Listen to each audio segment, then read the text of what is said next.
I think that one thing that has become crystal clear, nearly 35 years after we first started talking about what we could call human-centric, we were proven right. When you take care of your customers, treat them as honored guests, and really focus on customer needs and team member needs, that is a winning strategy for business, not just the car business, any business. Building loyalty, it's an emotional task, if you will. I think the word loyalty is misused very badly in the auto industry. The way the data is kept as an industry is if somebody buys the same nameplate 2 times in a row, that's considered loyalty. Not to me, and I don't think to anybody that worked on that early INFINITI project. We would consider that repeat purchase. You can have 2 transactions in a row and have absolutely no emotional connection to that brand at all. Building loyalty is deeply personal and deeply emotional, and it is different and better than repeat purchase behavior. When we talk about honored guests and meeting emotional needs and creating that atmosphere of respect and trust and honoring people, that is a much deeper task and a much deeper approach than simply getting someone to buy your car twice. Loyalty is built meeting needs, meeting expectations over time. So someone could come in and they might buy that first car from an INFINITI retailer because of the fabulous treatment they get, the great product, but they're not yet loyal. Loyalty comes from continuing interactions that reinforce the original decision that become loyalty. Human-centric on a team basis means the same thing, it's just the way you do it is differently. And what I mean by that is you're still having to ring those emotional bells and meet those emotional needs, but sometimes instead of sitting face to face with somebody across the table with a cup of coffee, you might have to do it over a phone call or a Zoom call or some other technology.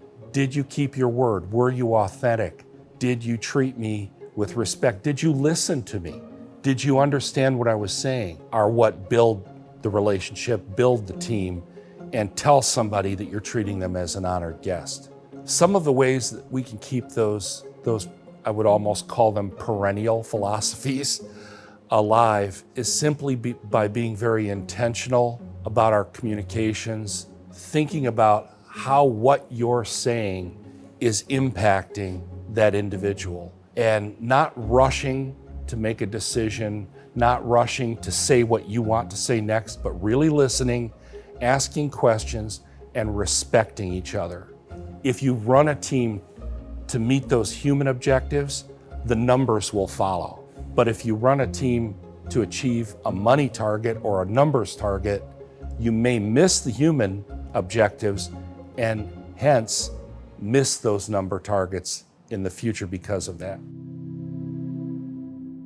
On November 8th, 1999, exactly 10 years to the day after the official announcement of the launch of the INFINITI division, a couple of dozen of us got together for dinner, along with Bill, who was still alive at the time, and celebrated what an important time in our lives that was. And I think if you ask most people in that room, and we did, that it was in many ways the high point of our careers, and all of us, for the most part, had gone on to other things by that 10-year reunion.